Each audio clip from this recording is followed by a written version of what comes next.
association with Himalaya Green Tea Tulsi. नमस्कार, सौरभ द्विवेदी नाम है हमारा और आप देखना शुरू कर चुके हैं लल्लन टॉप शो। संसद के 3 सत्र होते हैं, बजट, मॉनसून और शीत। अलग अलग वक्त के लिए अलग अलग सत्र, मकसद भी अलग अलग। बजट सत्र नाम से जाहिर है बजट बनाने और पास करवाने के लिए है मुख्यतः। मॉनसून और शीत सत्र में सरकार अपने विधायी काम करती है, जो नए नए कानून बनते हैं देश के लिए। लेकिन अब सिर्फ एक तरह का सत्र रह गया है, हंगामा सत्र। सदन चालू होता है, विपक्ष हंगामा करता है, सरकार हंगामे के बीच बिल पास करती है। यही हमने इस साल मॉनसून सत्र में देखा और यही शीत सत्र में देख रहे हैं। आज दिन की बड़ी खबर में हम इसी पर बात करेंगे कि कैसे पिछले सत्र की एक घटना इस सत्र को प्रभावित कर रही है। लेकिन सबसे पहले शो में सुर्खियां। पहली सुर्खी में बात कोरोना के तीसरे लहर वाले खतरे की। ओमिक्रॉन वेरिएंट के संक्रमण का दायरा तेजी से बढ़ रहा है। 4 दिन पहले तक सिर्फ दुनिया के 3 देशों में इस संक्रमण का पता चला था। अब इस लिस्ट में 15 देश आ चुके हैं। स्कॉटलैंड, जापान और फ्रांस जैसे देशों में भी ये पहुंच चुका है। फिलहाल अपना देश इस नई आफत से बचा दिख रहा है। आज केंद्रीय स्वास्थ्य मंत्री मनसुख मांडविया ने संसद को बताया कि अभी तक भारत में ओमिक्रॉन का एक भी मामला सामने नहीं आया है। ये भी कहा कि ओमिक्रॉन भारत न पहुंचे इसके लिए सरकार ने पर्याप्त इंतजाम किए हैं। केंद्र सरकार ने आज सभी राज्यों और केंद्र शासित प्रदेशों को भी ओमिक्रॉन को लेकर फिर से चिट्ठी लिखी। कहा कि 25 नवंबर को जो एडवाइजरी दी थी उसका कड़ाई से पालन हो। इस 25 नवंबर वाली एडवाइजरी में केंद्र ने राज्यों को विदेश से आने वाले लोगों की स्क्रीनिंग और टेस्टिंग के संदर्भ में निर्देश दिए थे। राज्य सरकारें तैयारियों में जुटी भी हैं। तो केंद्र ने राज्यों को निर्देश दिया। राज्यों के स्तर पर जो तैयारियां हो रही वो तो आपके सामने आ ही रही हैं, लेकिन पॉलिटिक्स भी शुरू हो गई। जैसे दिल्ली के मुख्यमंत्री अरविंद केजरीवाल, उन्होंने मोदी सरकार पर सवाल उठाया और कहा कि जिन देशों में ओमिक्रॉन के मामले आ रहे हैं वहां से आने वाली फ्लाइट्स बंद क्यों नहीं की जा रही। संक्रमण के डर से क्या लॉकडाउन भी लौट सकता है, ये भी सवाल खूब पूछा जा रहा है, लेकिन ऐसा कोई संकेत नहीं है। राज्य सरकारें बार बार कह रही हैं, एक्सपर्ट भी, कि घबराइए मत, लॉकडाउन की भी ज़रूरत नहीं है। मसलन आज कर्नाटक की सरकार ने कहा लॉकडाउन का कोई इरादा नहीं। इस सवाल पर मुंबई में बीएमसी की तरफ से भी कहा गया घबराने की ज़रूरत नहीं है। ओमिक्रॉन वेरिएंट को लेकर कई कन्फ्यूजन भी हैं। कहा जा रहा है कि कई बार संक्रमित व्यक्ति का RT-PCR या रैपिड एंटीजन टेस्ट नेगेटिव आता है, यानी वायरस का ये वेरिएंट कोरोना टेस्ट में बच निकलता है। लेकिन आज केंद्रीय स्वास्थ्य मंत्रालय ने कहा कि ऐसी कोई बात नहीं है। मरीज में ओमिक्रॉन का संक्रमण भी हो तब टेस्ट में कोरोना पॉजिटिव ही आता है। ओमिक्रॉन के खिलाफ वैक्सीन कितनी प्रभावी है, इस पर भी अभी अलग अलग मत हैं। कल WHO ने कहा था कि ओमिक्रॉन के खिलाफ वैक्सीन वाली इम्यूनिटी काम आती है या नहीं, इस पर अभी रिसर्च होनी है। आज वैक्सीन निर्माता कंपनी मॉडर्ना के CEO ने कहा वैक्सीन ओमिक्रॉन के खिलाफ असरदार हो इसके बहुत कम चांस हैं, क्योंकि वैक्सीन डेल्टा वेरिएंट के हिसाब से तैयार की गई थी। हालांकि इस बारे में अभी भी मुकम्मल जानकारी नहीं है। फिलहाल यही सलाह दी जा रही है कि जल्द से जल्द वैक्सीन लगवाई जाए। आप भी अगर वैक्सीन के लिए एलिजिबल हैं और वैक्सीन नहीं लगवाई तो अति शीघ्र लगवा लें, क्योंकि इससे कोरोना के किसी भी वेरिएंट के खिलाफ आपकी तैयारी ज़्यादा दुरुस्त होगी। कई लोग ऐसे हैं जिन्होंने पहला डोज लगवाया और फिर लापरवाही से घूम रहे हैं। दूसरा डोज भी लगवाइए, तभी सुरक्षा चक्र पूरा होगा। अब दूसरी सुर्खी, बात किसान आंदोलन की। संसद से तीनों कृषि कानूनों को रद्द करवाने के बाद सरकार ने अब एक कदम किसानों की तरफ और बढ़ाया। MSP पर कमेटी बनाने के लिए सरकार ने आज संयुक्त किसान मोर्चा से 5 नाम मांगे। 19 नवंबर को जब प्रधानमंत्री ने कृषि कानूनों को रद्द करने का ऐलान किया था, उसी ऐलान में MSP पर एक कमेटी बनाने की बात भी कही थी। इसके लिए ये नाम मांगे गए। खबर यह भी है कि सरकार की पहल पर किसान संगठनों का रुख सकारात्मक है, माने दोनों में बात बनती दिख रही है। अगले 2 दिन में किसानों की तरफ से कमेटी के लिए नाम दिए जा सकते हैं। हालांकि किसान अपना आंदोलन रद्द करेंगे या नहीं ये अभी तय नहीं। इस पर फैसले के लिए संयुक्त किसान मोर्चे ने 4 दिसंबर को बैठक रखी है। खबरें ये भी आ रही हैं कि जो पंजाब से आने वाले किसान संगठन हैं, खासतौर पर ऐसे जिनके सीधे पॉलिटिकल स्टेक नहीं है, वो अब वापस लौटने के पक्ष में है। कई अखबारों ने इस बात की रिपोर्ट भी की कि कैप्टन अमरिंदर सिंह लगातार ऐसे संगठनों से बात कर रहे हैं। रपटें ये भी आ रही हैं कि सभी के बीच सहमति नहीं है अगली रणनीति को लेकर। अगली सुर्खी, अर्थव्यवस्था के मोर्चे से। कोरोना की दूसरी लहर के बाद हमारी अर्थव्यवस्था कितनी संभली, आज इसके आंकड़े आए। सरकार ने जुलाई से सितंबर वाली तिमाही का GDP डेटा जारी किया। इस तिमाही में GDP की ग्रोथ रेट 8.4% है, यानी पिछले साल के 3 महीनों के मुकाबले इस बार GDP में 8.4% की बढ़ोतरी रही। आपको याद होगा कि कोरोना की पहली लहर में यानी पिछले साल ज़्यादातर वक्त लॉकडाउन था, काम धंधे कई बंद थे। इसलिए पिछले साल की दूसरी तिमाही में जीडीपी में 7.4% का कॉन्ट्रैक्शन सिकुड़ाव दर्ज हुआ था, यानी जीडीपी की विकास दर -7.4% हो गई थी। उसके मुकाबले अब 8.4% का इजाफा हुआ है। इस वृद्धि दर से क्या संकेत मिल रहे हैं, हमने पूछा अर्थशास्त्री से। कि जो कोविड के लॉकडाउन के कारण हमारी इकोनॉमी बिल्कुल रिसेशन में, नेगेटिव में चली गई थी, वो समय खत्म हो गया और इसके परिणाम क्या निकलेंगे आम आदमी के लिए सबसे बड़ा परिणाम, जिसकी नौकरी है उसकी नौकरी बची रहेगी। हो सकता है कि अगले मार्च, अप्रैल, मई, जून में अगले वर्ष उसके मालिक, कंपनी के बॉसेस उनको थोड़ा पगार बढ़ा देंगे। मैं प्राइवेट सेक्टर की बात कर रहा हूँ। सरकारी सेक्टर में अगर जीडीपी ज्यादा अच्छा आता है तो सरकार का रेवेन्यू कलेक्शन बढ़ता है, यानी आने वाले बजट में निर्मला सीतारमण जी अपने तिजोरी में से और पैसा खर्चने का उनका मन बन जाएगा। अगली सुर्खी सुप्रीम कोर्ट से है। कोर्ट में आज भगोड़े उद्योगपति विजय माल्या के केस पर सुनवाई हुई। कोर्ट ने कहा, अब हम माल्या को भारत लाए जाने का और इंतजार नहीं कर सकते। वो भारत आए ना आए, हम सजा सुनाएंगे। माल्या पर चल रहे कोर्ट की अवमानना के मामले की सुनवाई के दौरान सुप्रीम कोर्ट ने ये टिप्पणी की। माल्या पर अवमानना वाला ये मामला लगभग 5 साल से चल रहा है। उसकी कंपनी किंगफिशर के खिलाफ state bank of India court गया था और तब सुप्रीम कोर्ट ने माल्या को आदेश दिया था कि वो अपनी सारी निजी संपत्ति का ब्यौरा दे, लेकिन विजय माल्या ने सही जानकारी कोर्ट में नहीं दी। 2017 में सुप्रीम कोर्ट ने माल्या को अवमानना का, कंटेम्प्ट का दोषी पाया, लेकिन सुप्रीम कोर्ट के फैसले से पहले ही मार्च 2016 में माल्या यूके भाग गया था। इसलिए कोर्ट ने केंद्र सरकार को निर्देश दिया था कि वो पकड़ के लाए उसको और अदालत में उसकी मौजूदगी सुनिश्चित करे। तब से कई बार सुनवाई हो चुकी है। कोर्ट सरकार से पूछती है, बताओ कब तक भारत ला पाओगे। आज भी पूछा प्रत्यर्पण का स्टेटस। विदेश मंत्रालय ने कहा, प्रत्यर्पण से बचने के सारे कानूनी तरीके माल्या आजमा चुका है, मामला आखिरी स्टेज पर है।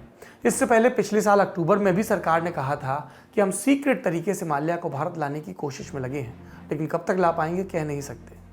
सरकार की बात सुनने के बाद आज सुप्रीम कोर्ट में Justice U U Lalit, Justice Ravindra Bhat और जस्टिस माधुरी त्रिवेदी की बेंच ने कहा, बहुत इंतजार कर लिया, अब और नहीं।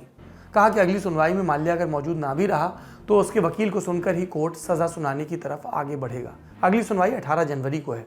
ये सारी जानकारी हमें कानूनी मामलों पर रिपोर्ट करने वाली वेबसाइट लाइव लॉ से मिली है। अगली सुर्खी में बात ट्विटर के नए नवेले सीईओ की। खबर आप तक पहुंच गई होगी अब तक। जैक डोर्सी की जगह भारतीय मूल के पराग अग्रवाल को ट्विटर का नया सीईओ बनाया गया। आईटी बॉम्बे से पढ़े हैं। सीईओ बनने से पहले ट्विटर के चीफ टेक्निकल ऑफिसर थे। वैसे सीईओ बनते ही ट्विटर पर उनकी ट्रोलिंग भी शुरू हो गई। लोगों ने उनके ट्वीट्स की खुदाई शुरू कर दी। 10 साल पुराना एक ट्वीट निकाल लिया। इसमें पराग ने लिखा था, अगर वो मुसलमानों और चरमपंथियों के बीच भेद नहीं करने वाले तो मैं गोरे लोगों और नस्ल भेदियों के बीच भेद क्यों करूं। हालांकि ये लाइन डबल इन्वर्टेड कोमा में थी, यानी किसी और का कथन था। खैर, इस ट्वीट पर आज उनका ट्रोलिंग से स्वागत हुआ। हैशटैग चला, पराग अग्रवाल रेसिस्ट। एक बात और है यहाँ पर, जब मैं चाहता हूँ सोशल मीडिया पर उसकी चर्चा मुझे नहीं दिखी, हो सकता है मेरी नज़र से मिस हो गया, पर बात होनी चाहिए। हिंदुस्तान में जो सबसे बुद्धिमान लड़के लड़की हैं, हम मानते हैं कि वो 12वीं के बाद साइंस की पढ़ाई करते हैं, ऐसा माना जाता है। हम ये मान सकते हैं कि हमारे देश के जो होशियार लड़के लड़कियां हैं उनका एक बड़ा वर्ग आईआईटी और मेडिकल कॉलेजेस में जाता है, एम्स तरीके संस्थानों में जाता है। आप देखिए, हमारे देश के सबसे अच्छे संस्थानों में ये लड़के लड़कियां पढ़ते हैं। उसके बाद दुनिया भर की कंपनियां आती हैं और इस मेधा को, इस प्रतिभा को अपने साथ ले जाती हैं। खूब गर्व मनाएं हम पर, देखो भारतीय मूल का फलाना आदमी ढिकानी कंपनी का मुखिया बना बैठा है। लेकिन इस बात पर विचार करें कि सरकार और समाज के तौर पर, पॉलिसी के तौर पर हम अपने देश के बेस्ट टैलेंट को, जो आईआईटी में पढ़ रहा है, मेडिकल कॉलेज में पढ़ रहा है, चार्टेड अकाउंटेंट, लॉ, दुनिया जहां की पढ़ाई कर रहा है या आईआईएम में पढ़ के निकल रहा है, जब दुनिया भर की बड़ी बड़ी कंपनियां वहां जाकर उस टैलेंट को एंगेज कर सकती हैं, तो हमारे देश की सरकारें वहां क्यों नहीं जा सकती हैं। क्यों ना ऐसा हो कि इस बार जब आईआईटी का प्लेसमेंट हो तो तमाम राज्य सरकारें भी पहुंचें देश के सबसे अच्छे टैलेंट को इंगेज करने के लिए अपने प्रोजेक्ट्स के सिलसिले में। आप कहेंगे सरकारों की टेक्निकल ज़रूरत कितनी है, हम कहेंगे ये सरकारें लगातार टेक्निकल ज़रूरतों के लिए बड़ी बड़ी कंपनियों से सहयोग मांगती हैं। बात ये भी है कि ये जो टैलेंटेड लोग हैं ये बाहर जाकर, ख़ासतौर पर अमेरिका जाकर ही फ्लरिश करते हैं। भारत में हम ऐसा कोई अभी तक सिस्टम क्यों नहीं बना पाए, माहौल क्यों नहीं बना पाए कि हमारे देश में बना कोई संस्थान पूरी दुनिया में मशहूर हो, कोई फेसबुक, कोई गूगल, कोई ट्विटर हिंदुस्तान में बने। विचार करिएगा इस बात पर। शीत सत्र जिस माहौल में शुरू हुआ था, उससे सभी को उम्मीद तो यही थी कि अब संसद आगे की तरफ देखेगी। अर्थव्यवस्था कोरोना तालाबंदी की छांव से बाहर आ रही थी। पेगासस जासूसी कांड पर शोर कम हो गया था। महंगाई को लेकर भी सरकार ने एक संदेश देने की कोशिश तो कर ही दी थी। और फिर जो सबसे विवादित मुद्दा था, माने 3 कृषि कानून, उसे लेकर खुद प्रधानमंत्री ने वादा कर दिया था कि कानून वापस लिए जाएंगे। इसलिए लग नहीं रहा था कि सरकार और विपक्ष के बीच टकराव के लिए कोई बहुत बड़ा मुद्दा होगा। सब यही मानकर चल रहे थे कि कुछ हंगामा होगा, पर अगस्त जैसा नहीं। लेकिन 29 नवंबर को फिर कुछ ऐसा हो गया कि संसद से अब फिर स्थगन और हंगामे की खबरें ही ज़्यादा आ रही हैं। 3 कृषि कानून वापस भी वैसे ही ले लिए गए जैसे पास हुए थे, बिना चर्चा के। और फिर मानसून सत्र के आखिरी दिन हुए राज्यसभा के अंदर के बलवे के लिए 12 सांसदों को पूरे शीत सत्र के लिए निलंबित कर दिया गया। आरोप लगाया गया अनुशासनहीनता का। इस बारे में हमने आपको पिछले ललन टॉप शो में बताया था। जिस तरह पेगासस कांड पर हंगामा पूरे मानसून सत्र को निगल गया था, निलंबन पर भी अब टकराव इतना बढ़ता दिख रहा है कि सदन चलना और न चलना बराबर लगने लगे। संभवतः इसीलिए सरकार और विपक्ष के बीच बैक चैनल की बातचीत भी हुई, जिसके बारे में सूत्रों के हवाले से प्रेस में दावे किए गए। संसदीय परंपराओं की जानकारी रखने वाले विशेषज्ञ और राजनीतिक दल जानते हैं कि खेद प्रकट करने और माफी मांगने के बाद निलंबन का आधार कमजोर हो जाएगा। फिर जिस तरह सभापति वेंकैया नायडू ने 11 अगस्त की घटना को याद किया था, उसमें भी सुलह का रास्ता माफी के रास्ते ही जाता दिखाई दिया। सभापति ने 29 नवंबर को कहा था कि सरकार general insurance business nationalisation amendment bill को पास कराने के दौरान हुए घटनाक्रम की जांच चाहती थी, लेकिन कुछ सांसद जांच का हिस्सा नहीं बनना चाहते थे। फिर भी मैं इंतजार में था कि सभी पक्षों के वरिष्ठ 11 अगस्त की घटनाओं को लेकर गंभीरता दिखाते, चिंतन होता और ये भरोसा दिलाया जाता कि आइंदा ऐसा नहीं होगा, पर यह नहीं हुआ। सभापति के इस बयान का सबटेक्स्ट यही है कि माफी से बात खुद ब खुद बन जाती। संसदीय कार्य मंत्री प्रहलाद जोशी ने भी अपने ट्विटर हैंडल पर एक वीडियो शेयर किया। कहा कि भाजपा के सांसद भी विपक्ष में रहते हुए वेल में जाते थे, तब का एक किस्सा भी उन्होंने सुनाया। आग्रह करता हूं, हम भी अपोजिशन पे थे, हम भी वेल में गए हैं। मैं ये नहीं बोल रहा हूं कि हम वेल में नहीं गए हैं, लेकिन हम कभी भी उस तरफ थी, रूलिंग पार्टी के तरफ से भी हम नहीं गए हैं। मैंने पहले भी ये घटना बताया हूँ, जब हम अपोजिशन में थे 2009 में, मैं एक बार खुद उस तरफ गए थे। Shri Pranab Mukherjee leader of house थे, उन्होंने मुझे उस तरफ जाने के लिए कहा, लेकिन मैंने इनकार किया। ये सुषमा स्वराज जी के नोटिस में आ गया। सुषमा स्वराज मुझे तुरंत वापस बुला के बोला, उस तरफ specially leader of the house के सामने जाके मत खड़े हो जाओ। ये तो ऐसे व्यवहार हमने किया है, लेकिन आज के स्पेशली लास्ट सेशन में टेबल पर नाचने का, दरवाज़ा तोड़ने का और विसिल मारने का, ये सब जो है, और मार्शल को मैन हैंडलिंग करने का, ये सब it is the height of irresponsibility, height of indiscipline. ये तो हम टॉलरेट नहीं कर सकते हैं। इसीलिए हमने इतने सब बोलने के बावजूद भी उन्होंने पश्चाताप प्रकट करने के लिए तैयार नहीं हुआ। इसके कारण हम आज उनको सस्पेंड करने का निर्णय किया है। तो प्रहलाद जोशी का जोर इस बात पर था कि निलंबित सांसद माफी मांगे, लेकिन कम से कम कुछ निलंबित सांसद ऐसे हैं जो माफी मांगने के विचार के खिलाफ हैं। इनमें से एक हैं भाकपा के बिनॉय विश्वम। बिनॉय का कहना है कि वो आत्मनिर्भर भारत के लिए निजीकरण के खिलाफ लड़ रहे थे, इसलिए माफी नहीं मांगेंगे। आज सुबह की बात करें तो 11 बजे जब राज्यसभा की कार्रवाई शुरू हुई तो विपक्ष के नेता कांग्रेस के मल्लिकार्जुन खड़गे ने निलंबन वापसी की गुहार लगाई। कहा कि विपक्ष सभापति वेंकैया नायडू के दफ्तर उनसे मिलने भी गया था। फिर ये वाकया पिछले सत्र का है, तो इस सत्र में कार्रवाई कैसे हो सकती है। इस पर नायडू ने कहा कि राज्यसभा के सभापति और राज्यसभा दोनों इस तरह की कार्रवाई कर सकते हैं, अतः निलंबन वापस नहीं लिया जाएगा। इसके बाद विपक्ष के सांसद राज्यसभा से उठकर चले गए। साथ में लोकसभा के विपक्षी सांसदों ने भी वॉकआउट किया। सभी संसद परिसर स्थित गांधी प्रतिमा के पास पहुंचे और प्रदर्शन करने लगे। इसके बाद दोनों सदन 1-1 घंटे के लिए स्थगित हो गए। जब राज्यसभा की कार्रवाई दोबारा शुरू हुई तब केंद्रीय उद्योग मंत्री पीयूष गोयल ने राज्यसभा में सरकार का पक्ष रखा। दर्शक जानते हैं, पीयूष गोयल राज्यसभा में सदन के नेता हैं। उन्होंने ही 11 अगस्त की घटनाओं को लेकर 20 सांसदों के खिलाफ एक शिकायत सभापति को सौंपी थी। सुबह जिस प्रकार से हमारे विपक्ष के साथियों ने चेयर के ऊपर एक प्रकार से आरोप लगाने की कोशिश की कि रूल्स परमिट नहीं करते हैं, आपने कैसे 12 माननीय सदस्यों को सस्पेंड किया।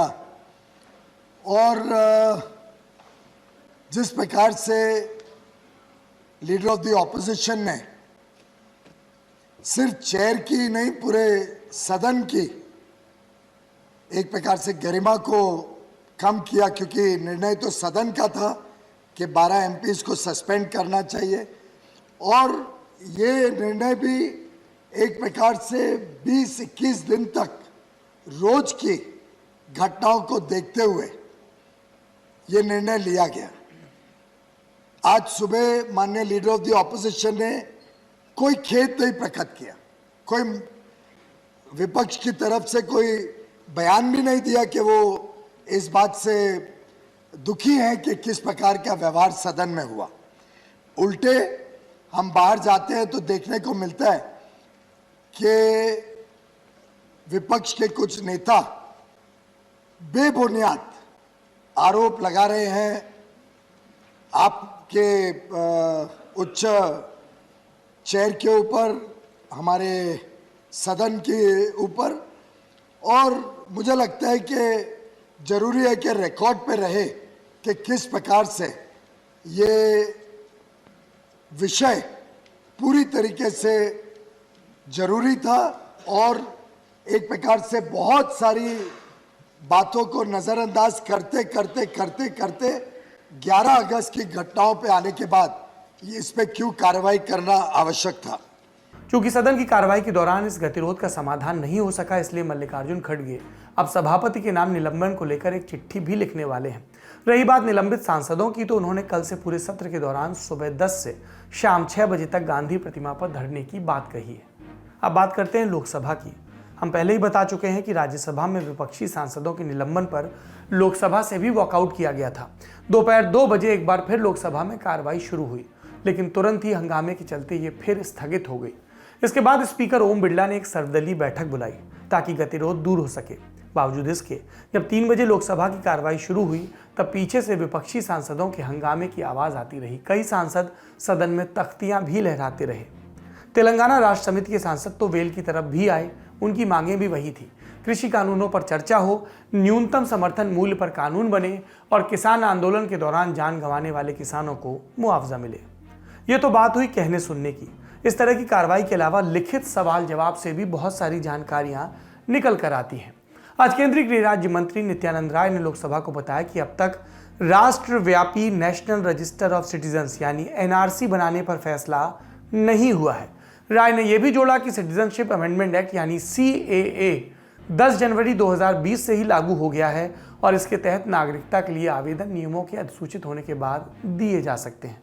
अभी नियमों को लेकर खुलासा नहीं किया है सरकार ने। अब भी सरकार ने CAA और NRC को बैक बर्नर पर ही रखा है। NRC पर फैसला नहीं, CAA के लिए नियम नहीं। इसी साल 27 जुलाई को केंद्रीय गृह मंत्रालय ने सदन में संसद के दोनों सदनों की कमेटी ऑन सबऑर्डिनेट लेजिस्लेशन को भी सूचित किया था कि उसे CAA के तहत नियम बनाने के लिए 6 महीने और लगेंगे। सरकार ने इससे पहले फरवरी 2021 में भी 6 महीनों की मोहलत मांगी थी। इन नियमों का ताल्लुक उन दस्तावेजों से भी होगा जिनके आधार पर यह माना जाएगा कि आवेदन दे रहा शख्स 2014 की कट ऑफ डेट से पहले भारत आया था। एक दिक्कत यह भी है कि भारत आए कई लोग ऐसे हैं जिनके पास कोई दस्तावेज नहीं। वही सरकार ने अपनी तरफ से एक छूट पहले ही दे दी है। गृह मंत्रालय से जुड़े सूत्रों के हवाले से बहुत पहले ये बात कही गई थी कि आवेदक को यह साबित नहीं करना पड़ेगा कि उसके भारत आने की वजह धार्मिक उत्पीड़न थी। सरकार मानकर चलेगी कि उत्पीड़न हुआ था। उन्होंने कहा कि जम्मू कश्मीर में अनुच्छेद 370 को निष्प्रभावी किए जाने के बाद 1678 कश्मीरी प्रवासी भी सूबे में लौटे हैं। इन्हें प्रधानमंत्री विकास पैकेज 2015 के तहत रोजगार दिया गया है। इसके अलावा जो हिंदू पलायन को मजबूर हुए थे, उनमें से भी 150 आवेदकों को उनकी पैतृक भूमि लौटाई गई है।